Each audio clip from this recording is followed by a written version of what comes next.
Légende de Uegadja, fondateur du royaume d'Abomey.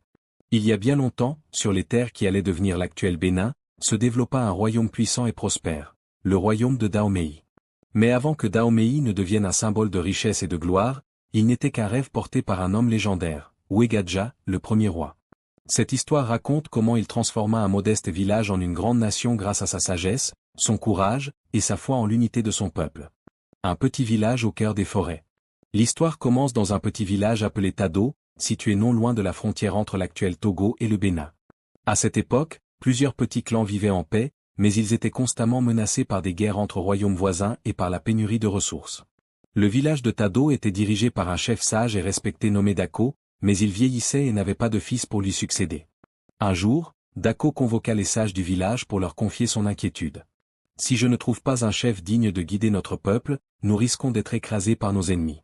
Mais les ancêtres m'ont promis qu'un homme viendra et fondera un royaume puissant pour protéger nos descendants. » C'est à ce moment-là qu'un jeune homme nommé Uegadja arriva au village. Il venait de loin, cherchant refuge après avoir été chassé de son propre clan par des intrigues internes. Malgré ses vêtements modestes, ses yeux brillaient d'une détermination rare. Le vieux chef Dako reconnut en lui le potentiel dont avaient parlé les ancêtres et décida de le prendre sous son aile. Le rêve de l'unité et le projet de royaume. Uegadja se révéla être un leader visionnaire. Il comprit rapidement que pour assurer la survie du village, il fallait rassembler les clans dispersés et établir un royaume unifié. Mais ce rêve était difficile à réaliser, car chaque clan avait ses propres coutumes, croyances, et chefs jaloux de leur autorité. Uegadja savait que pour convaincre ses chefs de le suivre, il devait prouver qu'il pouvait non seulement les protéger, mais aussi leur apporter prospérité. Il alla voir le vieux Dako et lui dit « Père, si nous restons divisés, nous serons toujours vulnérables. Mais si nous nous unissons sous une seule bannière, nous pourrons bâtir un royaume fort.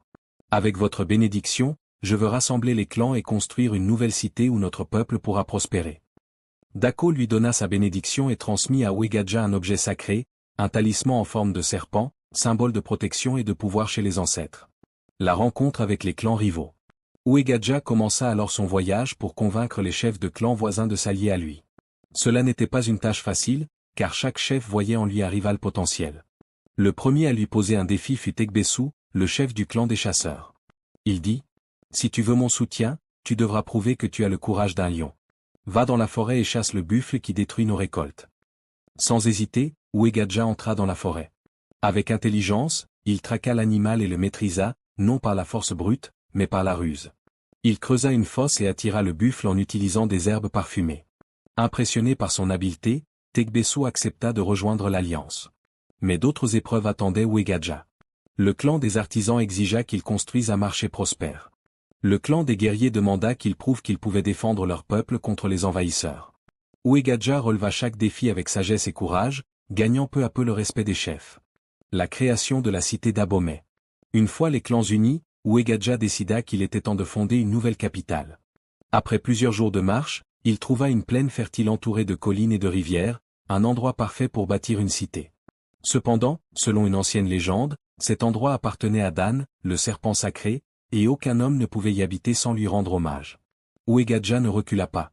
Il invoqua les ancêtres et offrit un sacrifice au serpent Dan, demandant la permission de construire sa cité. La légende raconte que cette nuit-là, Dan apparut dans un rêve et dit à Uegadja « Si tu fais preuve de justice et de sagesse, cette terre t'appartiendra.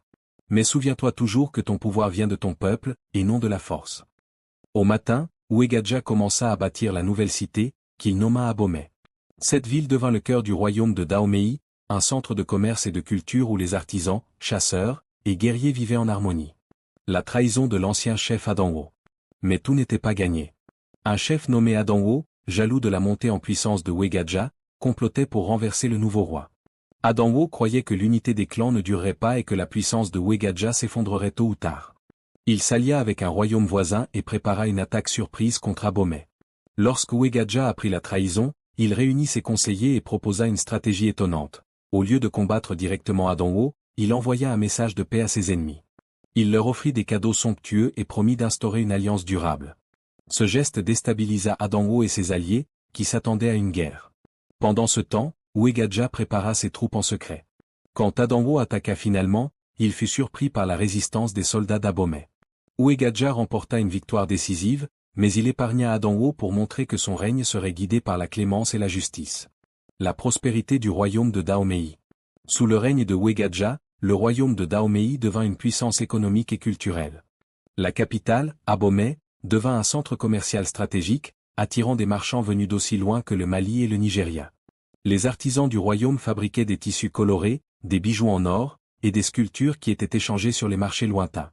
Mais au-delà de la prospérité matérielle, Wegadja laissa un héritage spirituel important. Il enseigna à son peuple que la force d'un royaume ne réside pas seulement dans les armes, mais dans l'unité et la justice. Chaque année, une grande cérémonie était organisée pour célébrer la fondation d'Abomey et honorer le serpent d'âne, symbole de protection et de continuité. Le dernier conseil de Wegadja. Lorsque Wegadja sentit que sa fin approchait, il réunit ses fils et ses conseillers. Il leur donna ce dernier conseil. N'oubliez jamais que le pouvoir est un service. Gouvernez avec sagesse et écoutez toujours votre peuple.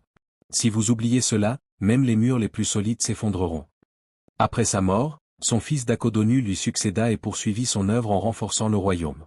Le Dahomey devint une puissance redoutée, mais toujours guidée par les enseignements de Wegadja. Leçon de l'histoire. L'histoire de Wegadja est encore racontée aujourd'hui comme un exemple de leadership éclairé et de résilience.